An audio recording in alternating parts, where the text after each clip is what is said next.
My experiment was over bioluminescent dinoflagellates, which are tiny marine organisms that glow when they're aggravated. These types of aggravations, like waves in the ocean, fish swimming, and for my experiment I tested 3 different ways of aggravation and how it affected the amount of light that they produced. I did a swirl, I did side to side, and I did up and down. What I collected from my data was that the swirl was a low, consistent amount of light, no big variations in bursts of light or anything. The up and down was the most varied amount of inputs that I got. There was a large spike at the beginning of the aggravation, but it mellowed out, leveled down to a medium amount of light out of the 3. This is super impressive. Tell me, if you would, tell me why is this important? What's some applications? Well, there's no applications for you in your everyday life, but say you were a marine biologist or you work in the field that has to do with marine sciences or any of that. This is their defense mechanism, what they keep their predators away with. It also shows, like, in their environment, if it's a healthy environment for them, if they're comfortable in that environment, or if they glow really brightly while they're there, or they don't really glow at all, then will determine whether or not they're in a good environment for them. One of the flasks that I have the organisms in, and whenever their circadian rhythm is changed to where they think this right now is nighttime and during the night is day, we could go into a dark room and I could swirl these for you and they would glow.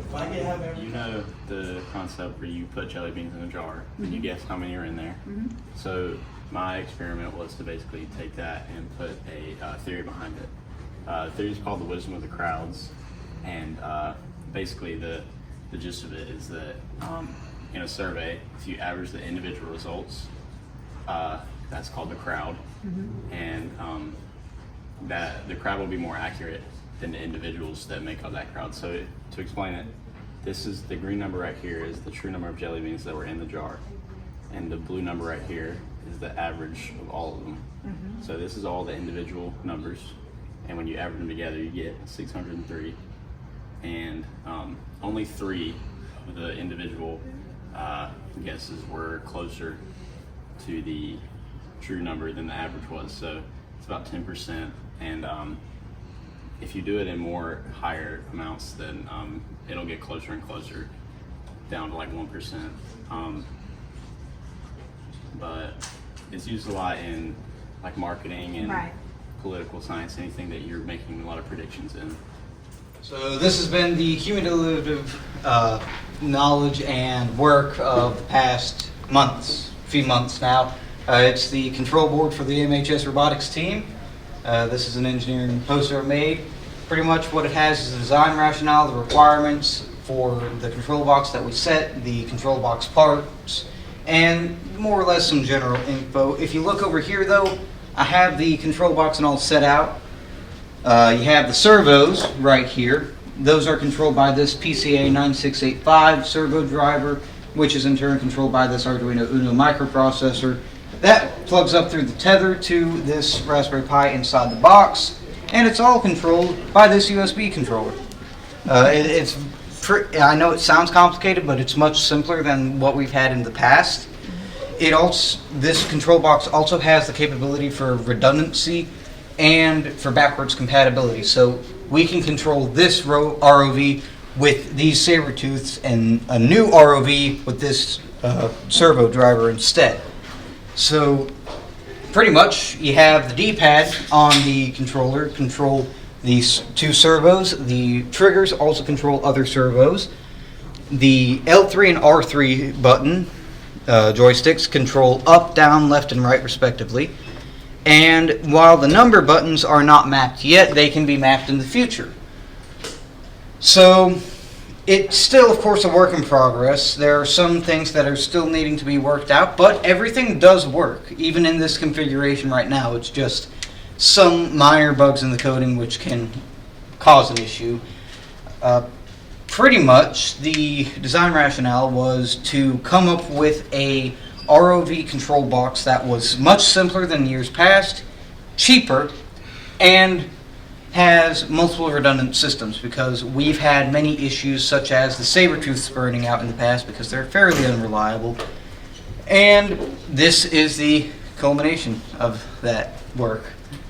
Right here you have just a minor test graph. It's not really numerical data, but more or less to see if it works. When I say delay, it's more of a variable delay, as in a few seconds, and minimal delay, it's almost instant, as fast as the hardware can support, which is very, very nice. You don't need a lot of delay when you're trying to control a robot through 25 feet of tether wire. That's Jack Sparrow, the ROV we used this year. We are planning on making another one, and also possibly using that one again, which is another reason why we have the backwards compatibility. The inside the board, we have two 5-volt buck converters, which all those do is they take 12 volts and up to 100 amps and just convert that to 5-volt 3 amps. So it just helps limit it, that way you don't burn out electronics, and it powers the Raspberry Pi, which is the brain, and the onboard electronics. All these run off of 5 volts. These draw about 200 milliamps each. In total, this will draw roughly 3 amps. That'll draw 3 amps, so the buck converters are perfect for that. The saber-tooths run off of 12 volts, but also receive 5-volt serial inputs through the Raspberry Pi, which is why these wires here are connected. You have a serial bus right here. All that is that's just to power everything. Pretty much the positive and neutrals go through there and just run to whichever electronics are needed. You have the switch, not hooked up yet, and the display for the voltmeter and amp meter. It is hooked up, but it doesn't have power, so it can't read anything yet. But any questions? Okay, so you were saying that this replaces all three of those, and it's Yes. simpler and, I guess, more cost effective? It is, because each of these cost roughly $60 each, Wow. whereas this cost $8. Yeah, I would say so. Have you used this one yet? Or is it, We have not In used progress. these in the past. However, I have done quite a bit of testing with the servos and speed controllers, and they do work. Unfortunately, I don't have the equipment at the moment to have that's a your live new demonstration. improved model? Yes. Okay. Have you compared how your robot performs in comparison to the Mate-Rove robots that you all have been using for competition?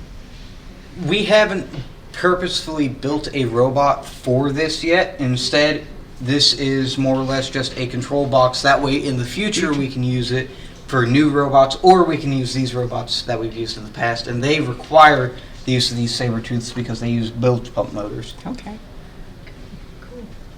Very nice. And is this Jack Sparrow Yes, it is. It is Jack Sparrow. from Pirates of the Caribbean? Yeah, that was great. And he has a by the way. raspberry That is a brain. good- Okay, so for my experiment, I did the effective temperature on bacteria growth, and I collected a sample from around the school, and I kept them in different environments. So one was in the fridge at 8 degrees Celsius, one was sitting out at room temperature, which is approximately 23 degrees Celsius, and the other one was in an incubator at 40 degrees Celsius, which is on the hot side, but not hot enough to actually kill the bacteria. And it was only supposed to be like a week-long project, but we were on spring break, so it lasted a lot longer. And this is the end result by day 13. Wow. Okay, so the most growth is the highest temperature. Well, it's Yeah. the middle temperature. Middle, Ah, okay. interesting. So it either needs to be really cold or really Ah, hot okay. to kill the bacteria. Yeah, Oh, Uh-huh. okay. middle, okay, got it. Wow. So by the end, my hypothesis was that if the temperature is higher, that you'd have more bacteria growth, but in the colder temperature, you didn't have much growth. But then at the same time, with the hotter temperature, by the next day, it had bacteria growing on it, where the other two took a little longer to get some growth in. But by around like day 6, the one at room temperature actually outgrew everything else. It's interesting. That's why you don't leave food sitting on the counter all That's night. right. Yeah, you definitely don't need to eat it. And why hospitals are cold. Colder. That's right. So, yeah. That's why the classrooms stay cold. Yeah. Okay, Very you did a good nice. job on this. Very nice. So were you surprised by the results of what happened? I was, and also surprised to see how much bacteria was actually collected because I collected my samples from the library door handles. Uh-huh. Oh. And it's usually always cold in here. Right. Yeah. Wow. Oh, wow. So what did you think? Like, what was your hypothesis? What did you think would happen? That the highest temperature would have the most growth. Okay. Yeah. That is very Thought the same neat. thing. You did a good job with that. Very nice. Yeah. Mhm.